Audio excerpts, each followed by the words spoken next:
Who do you think is the best kept secret in blues rock? Willie, there's a lot of great blues rock artists out there that maybe don't have the attention or recognition they deserve. So who do you think is the best kept secret in blues rock? I got a couple that come to mind. I'm gonna go and I know I sing her praises often, and I'm not trying to be a home teamer, but I got to tell you, it certainly has the chops, if not the recognition. I'm gonna go with Joanna Connor, and that name comes out of my mouth so many times when we talk about who are the best of the best. But I just got to say, just as far as whether it's straight guitar or slide guitar, she is one of the most emotive and fiery players I can think of. And if we're talking about best kept secret, I think it's a tragedy. I think it's a sin that she isn't a far bigger name than she is, because she's been doing this for a long time, Pete. I remember watching her just right after school, after college, down at the Kingston Mines. You could go down there and see her a couple nights a week. It was the best. And keep thinking, and you talk to people who are at the Kingston Mines bar, and everyone's wondering, when's she going to blow up? When's she going to blow up? And she never really did.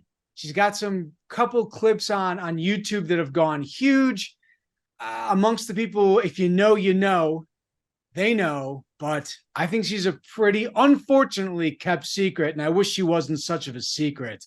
I've got a couple other names, Pete, but I'm going to let you throw out your lead horse on this. Who are you thinking of? Well, I think Joanna Connor is certainly a good choice. I mean, I think recently in the last couple of years, she is getting more notoriety, at least within the blues rock world and blues Sure. circles. I think she's getting a bit more notoriety, but overall, I mean, she's definitely a well-kept secret from the mainstream. That's for sure. Yeah. For me, best kept secret in blues rock, I think I'm going to go with Hannah Wicklund. Interesting. She is a monster guitar player, but she also is a great singer. She writes really good songs. I had a chance to see her live a few years back at Summerfest in Milwaukee, and that was the first time I ever got to see her live. And that performance, you can actually see some clips from that if you go search Hannah Wicklund Summerfest on the Blues Rock Review YouTube channel. You can see what I'm talking about. But when I saw her live, Willie, there are very few artists when I go to a concert these days that blow me away. I go to a lot of shows. I've seen a lot of different acts. I've seen a lot of great acts. It's pretty difficult these days for me to go to a concert and have someone that just kind of floors me. And the first time I saw her in concert, I was really, really blown away. You know, I was thinking she's going to blow up. I mean, like, how are these, you know, how is she not going viral all the time with performances like this? I mean, she really has the total package. She's got a new album coming out in September. It's produced by Sam Kiska from Greta Van Fleet. And I think that album, it's her sophomore album. I think that's going to help her get a lot more attention and notoriety. She's been touring with Greta Van Fleet. She's supported Marcus King. So she's already playing with some of the tops in the genre right now. Yeah. But I think over these next couple of years, she's not going to be a well-kept secret anymore. I mean, she is one of the best of the best. And like I said, Willie, the first time when I saw her live, I was totally blown away. You know, you're watching that performance and you're thinking, this is pretty special. So for me, I would go with Hannah Wicklund as the best kept secret in blues rock. Okay. Yeah. I've certainly heard her play. She's tremendous. It's interesting. I think on first glance to what you're saying, and I'm picking Joanna Connor, you're picking Hannah Wicklund, I'm thinking of great blues women, but also great instrumentalists. And I feel like there's maybe a little bit of a lack of appreciation, or people just don't dig instrumental music as much as they used to, say 20, 30, 50 years ago. Maybe that's part of it. But then I also think of another guy I was going to mention, which is Eddie Ninevolt. And he's not so much of a like a virtuoso musician per se, as far as like a specific instrument, but he blew me away the first time I heard him because he was such a throwback. Yeah. I couldn't believe how young he was because he sounded so old, and he had these songs. And I still remember the song about when his trip to the Columbus Zoo and how he's lamenting about the animals being in the cages, and this old sort of soul type person. I don't understand why he doesn't get a little more recognition either. So that would be sort of my runner up.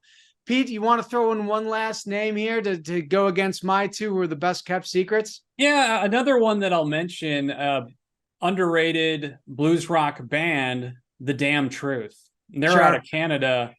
And as far as modern day rock music, I mean, I would put them up with pretty much almost any rock bands out there today. I think what do you think? Super what do you underrated. think is keeping these bands from reaching that? Because we've just listed 4 somewhat different artists. Yes, like Hannah and Joanna, they're similar in that they are female guitar virtuosos, but even they are very different in the way they play and the way they approach songwriting. And Eddie Ninevolt and The Damn Truth, these are certainly at least 3 different sort of subgenres. Pete, why is it that, do you think, because I can't put my finger on it, why is it that you think that they're not maybe exploding the way that we think that they would? Exposure. I mean, they're just, people haven't heard them as far as a mainstream audience. They're not on the radio. They're not on TV shows and things like that.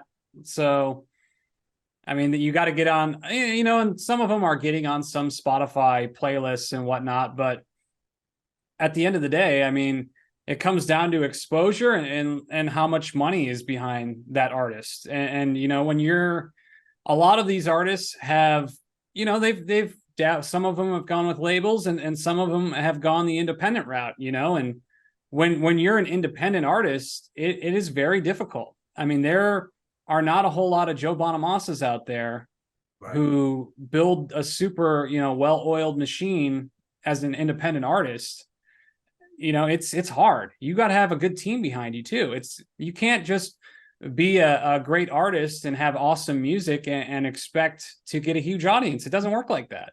I mean, you can be the most talented musician in the world, but if you don't have the right people behind you, it's going to be really hard to get heard. So it's not just about the music. You've got to have a good publicist. You've got to have a good manager. You have to have a good team around you that helps you, get exposed to the right people who have the connections to the people that can help you get more awareness. And so there's a lot that goes into it. And that's a difficult thing for anyone in this genre, anyone in blues rock. I mean, it's not easy when this music is not really accepted on a mainstream level. Right. What do you guys think? Who's the best kept secret in blues rock? Let us know down in the comments section below.